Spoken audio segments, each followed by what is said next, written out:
आजकल हर दूसरा व्यक्ति किसी न किसी बीमारी से परेशान है। कुछ बीमारियों का इलाज संभव है और कुछ का संभव नहीं है। मैं आपको जिस खोज के बारे में बताने जा रहा हूं, वह इस सदी की सबसे बड़ी खोज है और वह है स्टेम सेल। अगर हम स्टेम सेल के बारे में जान लें तो हमें पता चलेगा कि करीब करीब हर बीमारी का इलाज स्टेम सेल से संभव होता जा रहा है। आप इस वीडियो को जरूर पूरा देखें, क्योंकि इससे आपको और आपके परिवार के किसी सदस्य को फायदा मिल सकता है। जब एक बच्चा अपनी मां के गर्भ से जन्म लेता है तो उसकी नाभि अपनी मां के साथ जुड़ी रहती है और इस नाभि के अंदर जो ब्लड होता है उसे स्टेम सेल कहते हैं। जब मां की गर्भ में आर्तवशोथ से पितृशोथ मिलते हैं तो मांस का एक छोटा सा गोला बनता है। यह गोला स्टेम सेल कहलाता है।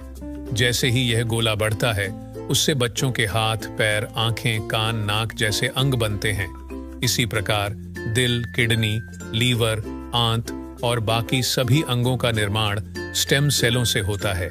स्टेम सेल मूल रूप से सभी अंगों के निर्माण में मदद करता है, क्योंकि स्टेम सेल विभिन्न प्रकार की विशेष सेल्स का निर्माण करता है, जैसे न्यूरॉन्स ब्रेन के लिए, कार्डियक सेल्स हृदय के लिए और अन्य 220 प्रकार के आर्गन का निर्माण करता है।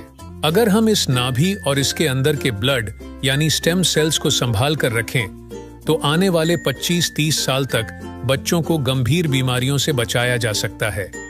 जब बच्चे को कोई रोग हो जाए तो संभाली गई नाभि से स्टेम सेल को निकालकर उनको विशेष सेल्स में परिवर्तित कर बच्चों के शरीर में इंजेक्ट कर दिया जाता है।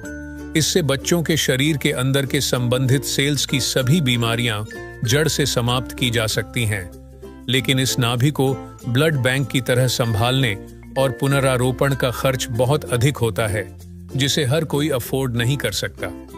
सभी अंगों के स्टेम सेल अलग अलग होते हैं, लेकिन मूल रूप से स्टेम सेल सभी अंगों का निर्माण करने में सहायक होते हैं। उदाहरण के तौर पर मान लीजिए कि हृदय के कुछ सेल्स नष्ट हो गए हैं, कुछ कमजोर हो गए हैं और कुछ अच्छे हैं, लेकिन अपने सही स्थान पर स्थानांतरित नहीं हो पा रहे हैं। इस स्थिति में हृदय का उपचार स्टेम सेल से किया जा सकता है। पहले स्टेम सेल्स को कार्डियक सेल में कन्वर्ट किया जाता है, फिर आपके शरीर के अंदर हृदय में इंजेक्ट कर दिया जाता है, जिससे हृदय को नया जीवन दिया जा सकता है। दोस्तों, अब आपको स्टेम सेल के बारे में समझ आ चुकी होगी और कि यह कितना महत्वपूर्ण है। इसी बात को समझाते हुए भारत के प्रधानमंत्री श्री नरेंद्र मोदी जी ने स्टेम सेल की रिसर्च में काफी दिलचस्पी ली थी।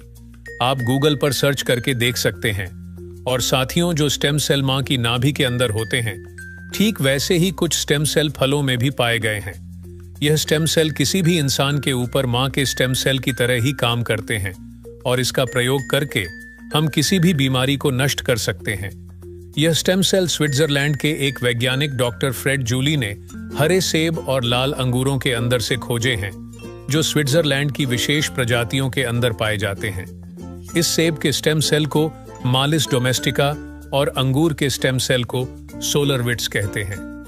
मां की नाभि से मिलने वाले स्टेम सेल सिर्फ बच्चे और उसके माता पिता के ही काम आ सकते हैं, लेकिन फलों से मिलने वाले स्टेम सेल किसी भी इंसान के ऊपर मां के स्टेम सेल की तरह ही काम करते हैं और यह फलों के स्टेम सेल इंसानी शरीर में नए सेल बनने की प्रक्रिया को तेज कर देते हैं, जिसकी वजह से इसका प्रयोग करके हम किसी भी बीमारी को इंसानी शरीर से नष्ट कर सकते हैं। और फलों से पाए जाने वाले यह स्टेम सेल पूरी मानव जाति के काम आ रहे हैं। सालों की मेहनत के बाद काफी देशों में लाखों लोगों के इलाज में यह स्टेम सेल सहायक हो चुके हैं और हो रहे हैं। इसी काम को आगे बढ़ाते हुए सिंगापुर की एक कंपनी नेचर फॉर एवर ने बायोसिलिक्स नाम की बहुत अच्छी फॉर्मुलेशन तैयार की है, जिसमें सेब के स्टेम सेल मालिस डोमेस्टिका और अंगूर के स्टेम सेल सोलरविट्स के अलावा एस्ट्राजेंथिन, मेलोन एसुडी,